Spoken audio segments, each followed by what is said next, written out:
Assalomu alaykum. Bugun sizlar bilan CXM Brokerdan qanday qilib ro'yxatdan ko'rib chiqamiz. Birinchi navbatda sizga berilgan linkni bosganingizda mana shu ko'rinishdagi sahifa ochiladi hamda bu sahifani to'ldirib chiqishimiz kerak bo'ladi. Hop, birinchisiga ismingizni yozasiz. Familiya, tug'ilgan oy, kun va yilni yozasiz. Yashash mamlakati O'zbekiston tanlanadi, fuqarolik davlati bir xil. Hop, galchkani qo'yamiz hamda nomerimizni yozamiz. Va elektron pochtamizni kiritamiz.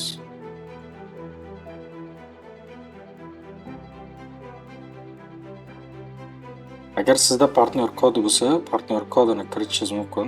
Mana bu yerda galchka bor, o'shani qo'yib partnyor kodini kiritishingiz mumkin. Agar yo'q bo'lsa, shunchaki olib tashlaysiz mumkin. Rozilik bildiramiz. Agar xohlasangiz mana bu yerda reglament yozilgan, reglament to'lig'icha o'qib chiqishingiz mumkin. Hop, ro'yxatdan o'tishni bosamiz. Ro'yxatdan o'tishni bosganimizda bizga pochtamizga pin kod yuboriladi. O'sha pin kodni kiritishimiz kerak bo'ladi. Bu pin kod nimaga kerak? U bizga pochtamizni verifikatsiyadan o'tkazish uchun kerak bo'ladi. Tekshirib ko'ramiz. Mana bizga pin kod keldi. Hop, pin kodni kiritamiz. Kiritdik, davom etish. Hop, mana bu ko'rinishdagi sahifa ochiladi. Bu sahifaga yana bir marta o'zimiz Gmailimizni teramiz hamda pochtaga qaytib kirganimizda pochtaga mana bu ko'rinishdagi bizga parol yuboriladi. Ushbu parolni kopiya qilgan holatda parol degan joyga kiritamiz. Hop, do'stlar, bizda ochildi akkauntimiz. Bu akkauntdan bemalol foydalansa bo'ladi. Hisobni ochib, mana bu yerda hisoblar degan joyda haqiqiy hisobni ochish degan joyi bor. O'zingizga mos tarifdagi hisobni tanlab olasiz. Standart, set, yesen, zero. Va o'z hisobingizni ochasiz. Biz MT5 standart tanladik. Taxallus degan joyiga yozib qo'ysanglar ham bo'ladi, hech nima yozmasanglar ham bo'ladi. Uning hech qanaqa qo'rqinchli tomoni yo'q. Keyingisini bosamiz. Davom etish. Va mana bu holatdagi informatsiya bizga chiqadi. Aynan shu informatsiya bizning pochtamizga ham yuboriladi. Mana pochtani tekshiramiz hozir. Hop, mana bizga keldi pochtamizga aynan shu informatsiyalar. Mana shu yerda hisob turi, kirish uchun login va parollar hammasi yozilgan bo'ladi.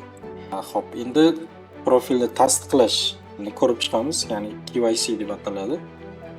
KYC dan o'tish juda ham oson, faqatgina e'tibor berish kerak bo'ladigan joylari bor. O'shani men sizlarga hozir tushuntirib o'taman batafsil.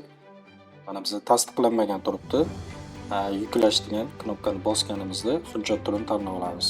Ya'ni shaxsiy guvohnoma birinchi navbatda yuklaymiz.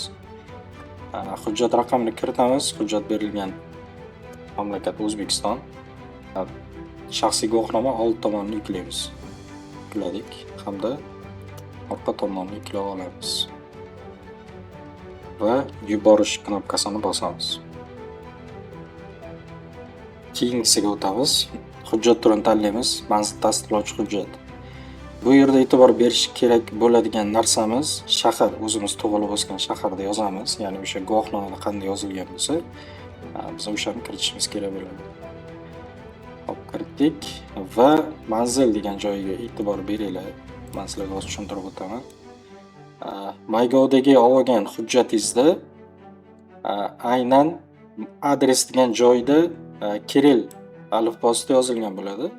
O'shani biz kopiya qilgan holatda kopiya qilib turib, manzil degan joyga joylaymiz.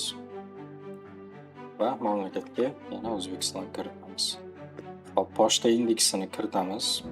Pochta indeksi o'sha o'zingiz tug'ilib o'sgan joydagi pochta indeksi bo'ladi. Ya'ni masalan, Samarqand bo'layotgan bo'lsa, Samarqand postal kodni Google ga qidirtirsangiz chiqarib beradi. Arizani biz yuklaymiz. Yuklaganimizdan keyin yuborish knopkasini bosamiz. Hujjatlarni yukladik. Ko'rib chiqish uchun yuborilgan deb yozdi. Bu odatda 10 daqiqa ichida ko'rib chiqiladi. Buni robot tekshiradi, ya'ni sun'iy intellekt tekshirgan holatda agar hammasi to'g'ri yuklangan bo'lsa, verifikatsiyadan to'liq 100% cha o'tasiz. Hop, hujjatlarni biz yuklab bo'ldik. Endigi navbat depozit qilishni biz ko'rib chiqishimiz mumkin. Mablag'lar bo'limiga o'tganingizda hisobni to'ldirish bor. Hisobni to'ldirishni bosganingizda deposit qo'yish biza hisobimizni tanlab olamiz ochgan depozitimizga hamda Humo Uzcard Click yoki PayMe orqali biza tanlab olamiz. Masalan, Humo. Mana bu yerda yozilgan $15 dan $1600 gacha deposit qilish mumkin. Deposit miqdorini kiritamiz, masalan, $100. Keyingisi davom etishni bosamiz. $100 kiritdik, hammasi to'g'ri yozilgan, telefon raqam, pochtalar, oformitni bosamiz.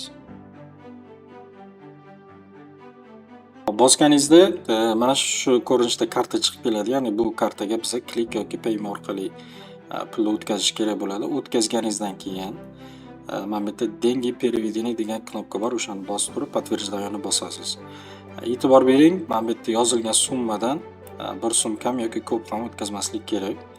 Bunday holatda kechikib ketishi mumkin. Agar aynan shu summani o'tkazmoqchi bo'lsangiz, bu momentalni tushadi hisobingizga, sekundlar ichida tushadi. Ya'ni 1,203,000 so'm hisobingizga momentalni tushadi.